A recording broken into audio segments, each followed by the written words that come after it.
All right. On today's episode, we interviewed Alan Lockridge, where we talked about moving from kind of working in that tech consulting space and really buying your own business. And he did end up buying a business called the Stoneman, which is focused on hardscapes and, kind of a more of a blue collar business. And again, he bought the business right, he structured it right, and he's not having to do a lot, right? And really being able to kind of step in kind of calmly, right? And make small incremental improvements, continue to grow the business. And what that has led to kind of in his life and his business. So, Casey, what were some of your big takeaways? Yeah, if you listen to podcasts regularly, you've heard us talk about, hey, don't spend 3-4 years searching, find a business, buy a business. Well, in this case, Alan took roughly 3 years. COVID affected some of that search, but he really honed in on finding the business that fits exactly what he was really. And it's paid off, right? He hasn't had to come in and do a ton of changes and do things. And he gets really into that stuff. But I mean, that's ultimately what you're trying to do, right? I mean, you talk about it. If you buy a company at a 3x multiple, really, that's like a 33% cap. Yeah. I mean, you don't have to do much. This is not to buy and change the world.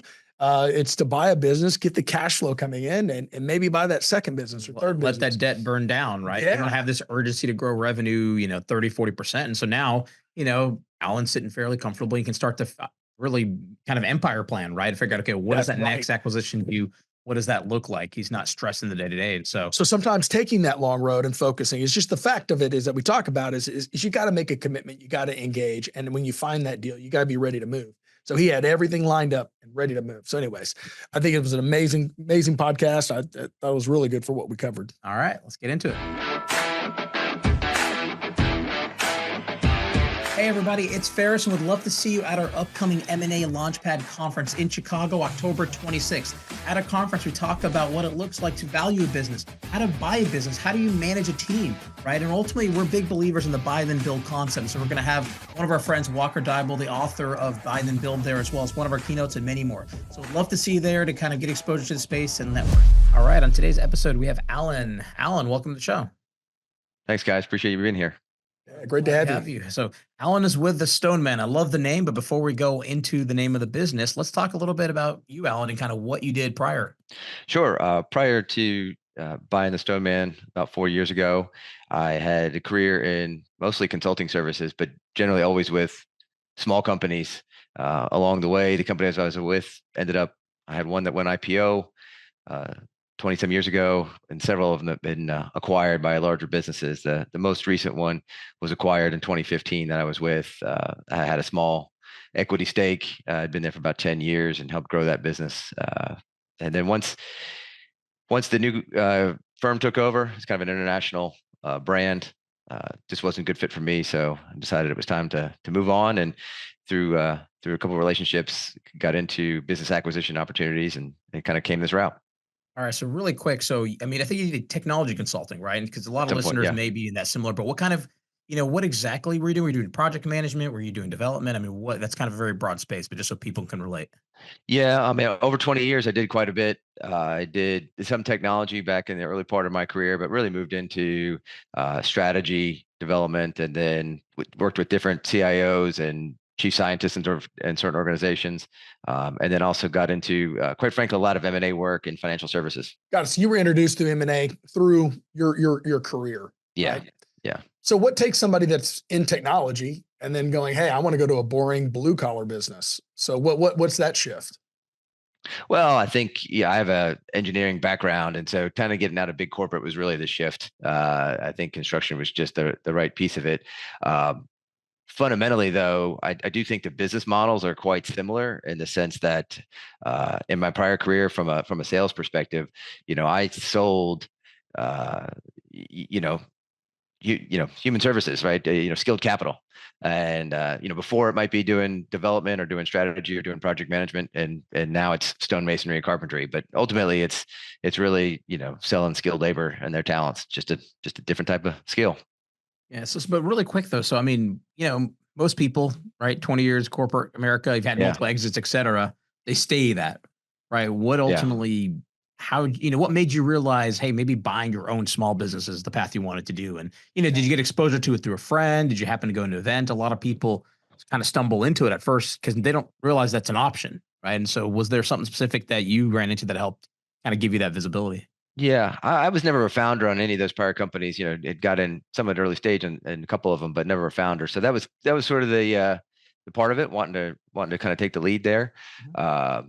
Really found it one morning. I was out on a run with a buddy who's a local banker, and we were chit chatting, and he just said, "Why don't you buy a company?" And at the time, I thought he was kind of crazy, and then I spent a few years kind of looking into it, and it was the right fit for me. Got it. So then looking into it, I mean, what'd you start doing, right, to start to kind of open up a pipeline, get educated in the space, and ultimately find what you found? Yeah, I think, I did the standard, buy then build and HBR guides and so forth, and kind of really understanding the model. Met with a lot of the brokers in the area, looked at a lot of businesses. I did, some outreach. I did a lot of broker outreach. Took deals that I found online, either through brokers or biz buy Nice. sell, kind of reviewing those. Kind of probably some standard activities there. For a while, I did hire a buy side broker that was looking for some opportunities for me, and that worked pretty well. None of them really those deals panned out, but it wasn't for lack of finding those opportunities. Just as LOIs do, they sometimes don't pan out. Uh, Exactly. kind of took a slow turn during COVID. Obviously, lots of things kind of shut down. A deal that I was probably going to close on had an LOI in January of that year, COVID in 2020, and then Oh, by March it was dead. But I'm happy it died before it than after. so how And long was the search? How long was your search? And what was gosh, the buy box? so the search lasted, going through the COVID period, about 3 years. So Okay. little bit longer than I would have anticipated. I think, like I said, COVID put a stop to some of that. Buy box, I've got two teenage daughters, so they were doing really well in school. I was really focused on the Charlotte market. I wasn't looking to move. So I was looking for something in Charlotte. I was looking for something that I could take down on my own without investors, certainly using an SBA loan. So depending on the deal, I could have gone, up to 4+ million on the acquisition if it made sense. And I kind of knew what I didn't want. I kept the spectrum pretty wide on the things I would look at, knowing that I was focused really tight on the Charlotte market and what I could really do. I didn't want to get into restaurant and retail, and didn't want to get into on e-commerce, things like that. That I felt like would have a more of a global competition. Oh, that's fair. I mean, yeah, I think early on we ruled out restaurants, retail. I mean, there's just, you have Yeah, to know those businesses, and they yeah. can be tough. So Very tough. So in your process, right? So you've stayed in this whole time. You had a job. So did you Uh, keep working in yeah, these that's 3 years or did you go solo? yeah, I took an exit from the company after the acquisition. So I Okay. was I was full time searching for about a year, and then an opportunity came up with a prior colleague of mine that kind of had an easy fit in for me to go take a W-2 employment, and I did that for about 18 months until this came up. Oh, nice. So it kind of parlayed for you. So you got a Yeah, little cash on the exit. Then you found an opportunity to sit down with a buddy and maybe help him out for 18 months. yeah, I'm sure you probably told him, "Hey, I'm searching." And yeah. I mean, we looked at opportunities. I mean, I don't think it was I was that direct about it, but not knowing when it would happen, because I yeah. didn't want to put a hard timeline on it. I could be gone in 5 months. I could be gone in 2 3 years. So I didn't put a fixed timeline on it. Worked out in my favor because that's the time when COVID came through and market for opportunities dried up a bit. So you know it kind of kept me busy.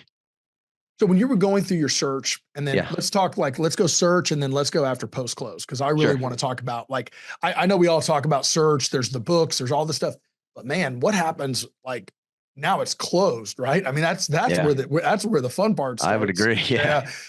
But in that process, I'm sure you had to educate yourself on the SBA loan. You had to sure. educate yourself on all of these different mechanisms. Where'd you find your biggest challenge in that 3 year period?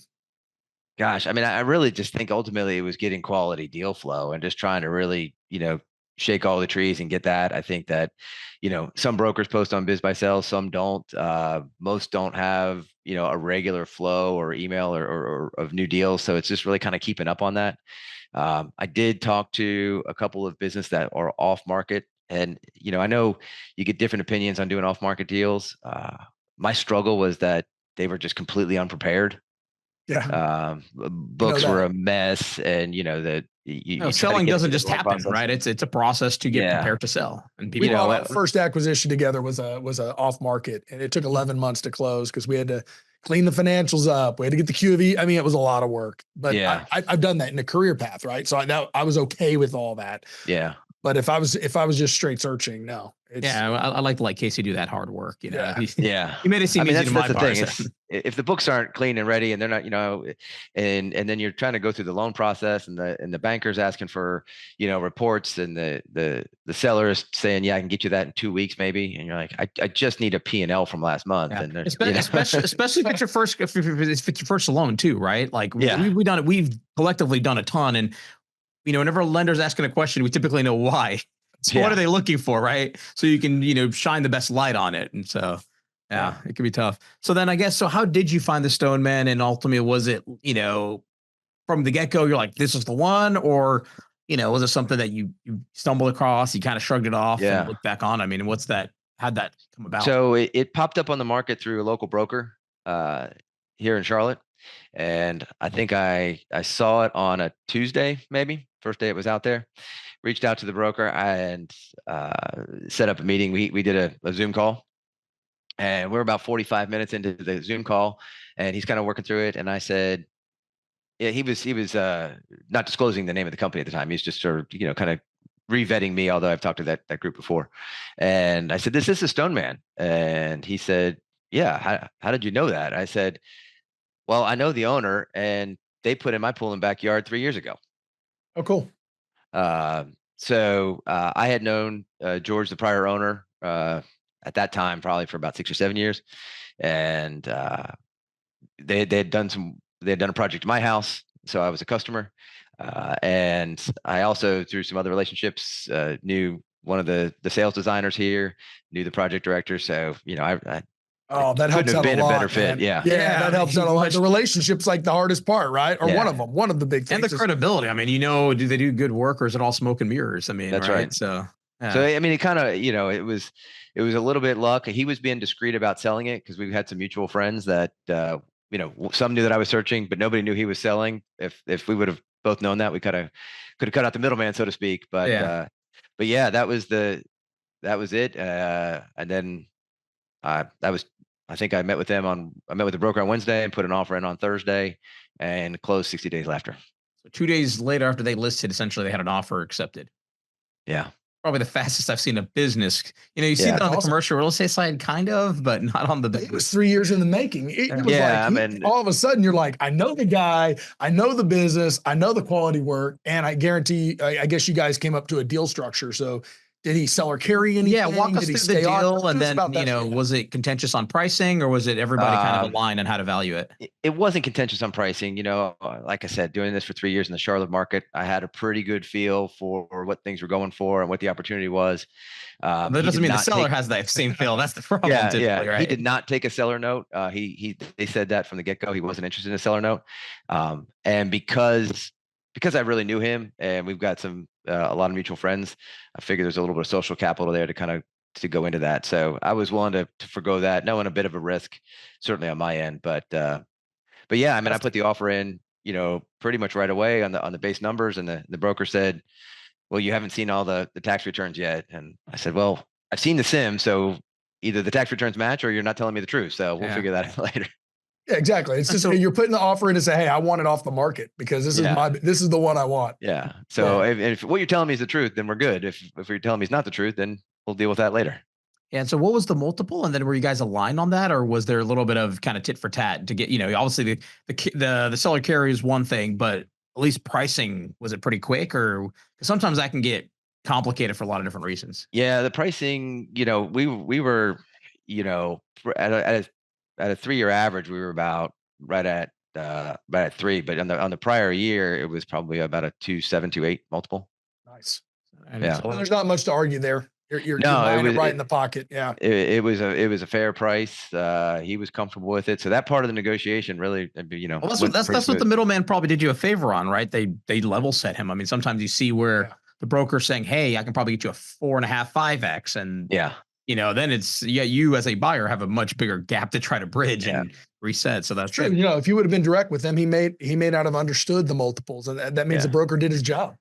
Yeah. And I used Viking Mergers, which is here based in Charlotte. I think they actually just opened up a shop there in Houston. They've been kind of expanding. Really? And for this market, they're the largest around, and they do a really good job. I would say they had a really good plan to get us from, right through closing. And that's that. I mean, because of them, we could do it in 60 days. That's Got it. outstanding. Awesome. All right. So now we've closed, right? Real quick. Just real quick. So you basically no seller carry, no seller, no seller note, no seller roll, nothing, right? You did a straight vanilla SBA down the middle deal, right? That's right. How much you end up putting down? 10%? I put in 10% because I hit this window that was part of the CARES Act where SBA was backing 90% of the loan. Yep. So the banks didn't really care much past the 10%. So I took that. I had more capital that I could have put in, but I keep kept that it as dry powder. Yeah, why put it up? So I know folks get nervous about a 90% debt on something, but me personally, I wasn't at 90% debt. The business was, but I had, Yeah, the thing that for people to realize, right? And again, I come from kind of a commercial background acumen, but like whenever you buy something at a 3x multiple, right, you're really getting a 33x or 33, cap. Yeah, 33%, of cash flow there, right? And so there's plenty to go around to be able to service a note that's also not that expensive to begin with. And so leverage works out really well in your favor whenever you're that high of a, margin cash flowing business. Sure. Yeah. Until that SBA note goes to 11 and a quarter. And then you're like, come on, Fed, you got to come down some bit, I'm hopeful we get a little news here next month. I have an SBA loan myself. First, I did a solo acquisition in 19 and I know I was at 6. I went from closed at 7 and a quarter. It went to 6.75. And then it just went right. I was talking to my loan officer there. He's like, man, you're at 11 and a half. And I'm like, this is just, he's like, your mortgage, you've doubled. I'm like, unbelievable. Not to go off on a tangent, but maybe an interesting nugget for listeners, right? Maybe even you, Alan. So on the commercial real estate side, a lot of times the lenders force us to buy a cap, right? Which is like insurance that's hedging on the upside. And it's not really common in the business space, but there's a world where if I like my 5%, I want my business to be safe. You spend probably 20 grand and you will reduce any upside risk for the next 5 years. Yeah. So, I mean, that's not a thing in kind of the M&A space, but I'm sure Chatham is kind of one of the big ones. I'm sure they will sell a cap to help reduce that exposure. So anyways. Well, that would have been good information 3 years ago. I mean, it might right now, I don't need it. Right now, I don't need it. But 3 years ago. Right now, you're betting on it going down, right? But it's also that's whenever they're the cheapest. So, all right. So we've closed. You've got your financing. You've got all your stuff done. So how did that first 100 days look? Are you one of those guys that, I'm a big 100-day game plan guy. I've just been like that through the last 2 acquisitions. Even when we did the startup, it was all about, man, we got the capital in. How are we going to execute in the next 100 days? What was your strategy? Yeah, I had about 70, 80 days with the seller before he was going to head out on vacation. And we agreed that he could come in and advise, through the rest of the year as necessary. But, it was really about getting, engaged, understanding the systems, understanding the people, understanding the projects. I mean, it was definitely a lot of just absorbing it. I wasn't coming in, with a ton of experience directly in this space. So it took quite a bit, had a few hiccups along the way. But, really by the time he headed out about 70 days after close, I felt like I've had a pretty good handle on things, as good as I was going to get at the time. We do about 80 projects a year. So at some point I had seen the beginning, the middle, and the end of a project, not all the same project, but you probably have 15 going on at any given time, right? Right. So, and then how many employees? I've only got 12. Well, got it. Executing 80 projects a year. Yeah, I've got. That's impressive. I'm guessing a lot of it's subbed out, right? They're doing more of the project management and the quality of. Yeah, we do the sales, the project management, the quality. Yeah, and the rest of it's subbed out. But we have a really close relationship. A lot of the sub teams, they've been with us for more than a decade, and they just keep rolling with them, and they provide great service. They understand how we work and how we operate and how we pay them fairly. And one thing we do as a small business is I write them a check every week, and for what they worked the last week. So they know that if they come work for us, they're going to get paid. We're not going to drag them out 30 days or 60 days. And for those guys, it's meaningful. Yeah, no, absolutely. Significant. No, the company H&M Plating, one of the things the owner that we had, he said, do not change our payroll. We do a weekly payroll. Yeah. He was like, I know it's a lot of, it's extra work. It's all this Yeah. stuff. He's like, but man, he's like that having a check every week for our guys is critical. Yeah. And he had gone from biweekly, 10 years ago to weekly. And he said, morale just shifted. It was like, so pretty incredible. Yeah. You pay weekly to a lot of the subs and people. I'm sure you get a lot of commitment, a lot of engagement. Yeah. I mean, they're really good. They're always willing to help us out. And we try our best to take care of them. And, some customers will say, well, could you get somebody cheaper? And I said, well, maybe, but these are guys I know who are going to do good work and maybe we can trust. So did this company going in, did he have, they'd been in business for how long, you said? About 20 years. About 20 years. Yeah. So did he have like a leadership plan, some core people? Like, did you have like this is how my business works, like a system? Or did you have to kind of pick it out of his head and start developing it yourself? No, he had a pretty good system, although I would say it was mostly paper based and, email based and kind of, but they had a pretty good process to go from sale through estimating and into production. We've got a project director who's been with us for over a decade, who's fantastic, and a couple other project managers. The sales team is probably the newest, and the prior owner was really, for a long time, the primary sales guy. I think that's really what was kind of driving some of the exhaustion from him, because it was just all on him. So when I came in, we had one of the sales designers had been here about 3 years. Another one was relatively new, although she had been in this market for a long time. So she was, pretty good to get up to speed and a great designer. So, so I've tried to position myself where the sales team does all the sales.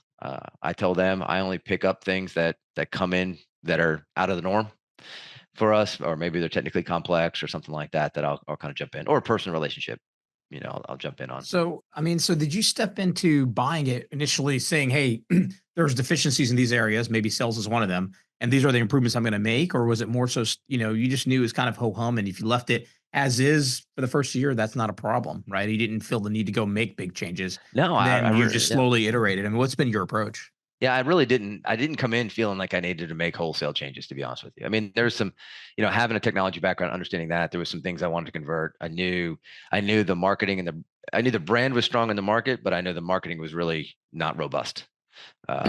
So I've kind of been focused on that, kind of drive brand presence and continuing to build out our marketing, Google reviews and so forth, to kind of build that up. But ultimately, no, it wasn't really about, I need to kind of wholesale change what's going on here. I believed in what the team had and what they're working on. We have since brought in some tools and some automation and some other things to make things better. But the fundamental core of the process he had in place still exists, and how we get from sale through production. That's pretty fantastic, because I'll tell you that means you found the right business. You bought it at the right price. So that's a great story to hear. Yeah. And what are the challenges you faced? What do you feel like now that you're the owner, you're running your own show? What are those things where you're like, man, this is tough? Or has it just been pretty good for you? Well, stone is a very hard surface, so it's very tough. It sounds like design, he is the true stone. Yeah. I think there's just, evolution in some of the design features and things like that. We are really skilled in natural stone. Probably one of only, 2 or 3 companies in the market that can do some of the natural stone work that we do. But not every customer wants natural stone. So there's some other alternatives with brick and stucco and some manufactured stone products and things like that are a little bit more sleek, a little bit more modern that folks want. So it's kind of the evolution and to be able to do those things and kind of build. It was a product evolution for you. It was more of a product, because the business is working, it's churning, he's got a good system. That's right. That's fantastic. Now, did you do anything for the employees? Did you have to come in and say, hey, I'm going to give any one person incentive? Profit sharing? Did anything shift like that for you? Not immediately, in that sense. I'm a, kind of like your point about, paying weekly. I'm a big advocate that the one thing that will frustrate people the fastest is if you start messing with their money. 100%. And so I really kind of kept that the same. I did do some evolution I wouldn't say it was massive changes, but some evolution on how some of the bonus comp plans were done. But I think a big part was I brought in healthcare. Nice. They didn't have healthcare at all. And I noticed when I was trying to hire, it was definitely an inhibitor to hiring. I had to find the right person who, maybe married or otherwise had healthcare. So I was able to bring that in and get that in for the guys at a good price. I mean, I think I started out, they were paying um, $35 every 2 weeks for full medical, dental, and vision. Nice. And so Gotten a lot more expensive the past year, though. it has, but it's a small team, and so we're able to kind of make it work because But of you're that. investing in your people. Yeah. I mean, trying to get them to that this can be a place they can stay, and quite frankly, it creates opportunities. For some of those who's maybe their spouse was the provider of insurance. Well, now the spouse has some flexibility on whether they change jobs or do something different. So, Awesome. and frankly, it's from a recruiting perspective. I had to do it because I'd probably lose 75% of my potential recruits just not having health insurance. Yeah, no, I totally understand. I mean, yeah, you have to be competitive out there, and benefits are a big part of it. Yeah. So are you working with your team? Like, are y'all doing here's where we want to be in 3 years, 5 years? Are you using any like traction, EOS, anything like that? Or is it all just kind of how you would build your own business? Like you've kind of come up with your plan. Yeah, they had some models in place. They used Rhythm Systems was a prior vendor they used to kind of develop some early processes and goals. So we've kind of taken elements of EOS and kind of pushed them together into some of those goals, and are trying to drive through some of that. So, would I say we're following EOS to a T? No, not even close, really. Sure. But the general principles are there, and we have a lot of processes in place already. So I wasn't coming in cold on some of that stuff to kind of reinvent That's that. awesome. Got it. So you're coming up on 3 years, right? Is that right? That's right. And so, 3 years into it, how much have you grown revenue, and overall have you been happy with the Yeah. the acquisition, or any, you're like, man, it's been not what I expected, but it's been okay. And I'm just curious Yeah. No, I where you're think at 3 years revenue later. growth has been, it's been pretty flat. But I'll be honest, I knew this going into it. There was a big COVID bump, right? And there was a lot of leads coming in early COVID, and the prior team that was here said, they went through that sort of window of, okay, it's COVID, we're shutting down, we can't work, to, okay, the construction is considered a Essential business. essential business, yeah, Yeah. and they'll stay open. And he said it was kind of quiet, and all of a sudden one day the phone rang, and this woman had clearly spent a lot of time on her back patio with her friends drinking wine, and she said, "If we're gonna have to be 6 feet apart, I'm gonna need a bigger patio."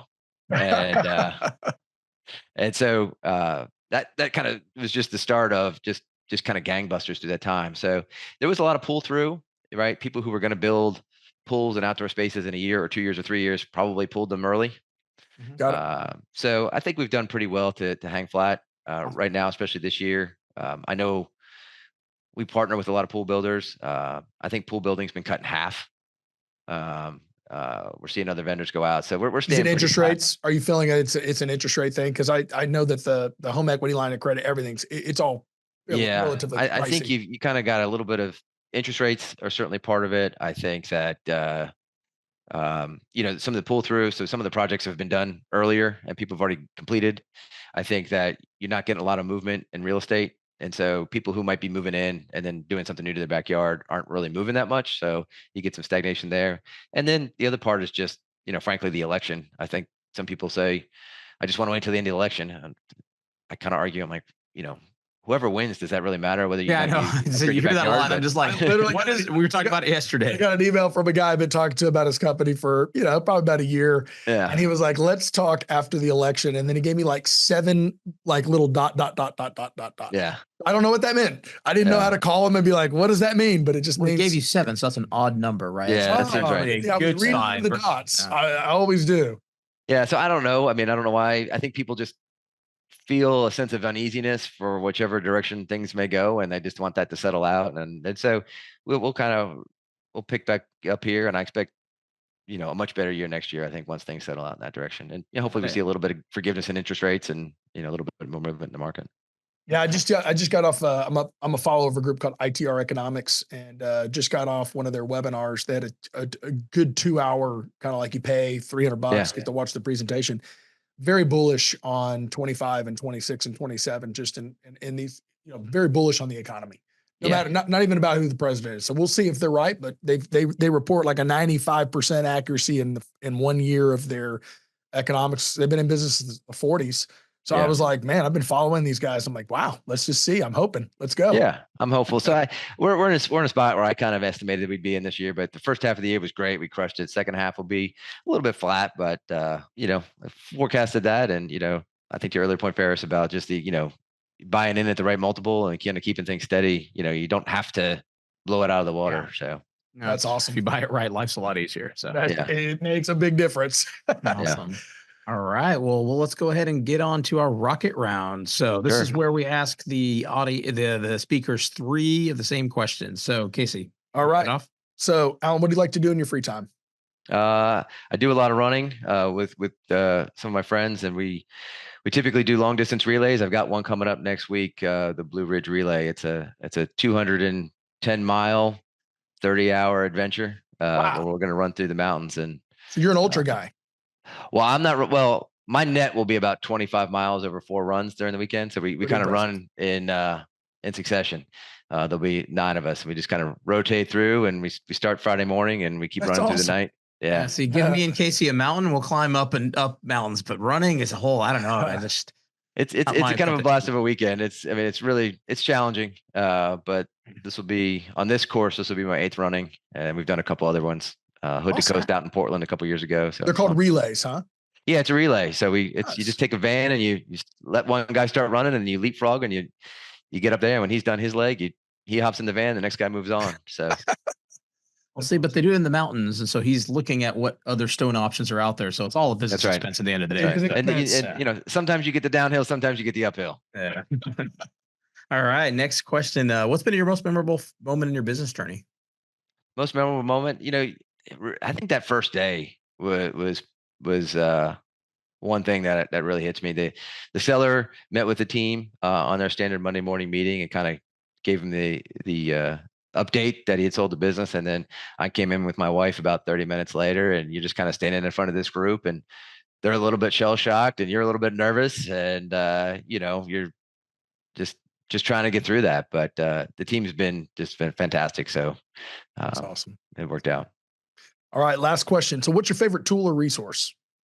Well, tool, we've got a lot of Bobcats. So, not that it helps the business, running the business every day, but it's fun to get on the excavator if we need to kind of clean some stuff up. So we do have some toys back there, but man, I tell you, it's so simple. I've got this high-speed scanner. And this place used to run on all paper. I got boxes and boxes of paper from years ago in the attic. And now the team just blasts everything through the high-speed scanner. It automatically goes into Dropbox. My office manager kind of repurposes everything, gets into QuickBooks, and it's the simplest little tool, but it cleans up the place really nice. Oh yeah, no, being digital. Like I said, we have one printer in the entire office, and it's a pretty big office. And I keep telling people I'm going to throw that away one day. We're going to get them fully. It's really the accounting team that likes to print stuff so they can look at numbers. That's the problem I have. So well, the challenge is we've got guys in the field, and they're each of my PMs is running multiple projects, so they kind of keep a folder with drawings and estimates and all of that kind of stuff. So we kind of need to have some paper.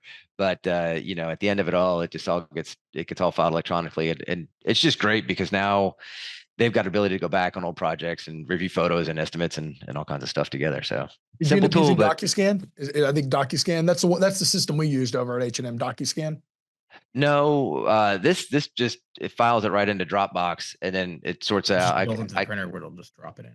Yeah, and then but you can set which folder it goes into, and so depending on where it ends up, office manager can kind of take that and migrate it around as we need to, whether it's going into the accounting system or whether it's going to go into the customer file, that kind of stuff. Badass. Right. Yeah. There we have it. It's pretty simple, but it's best $400 you can spend.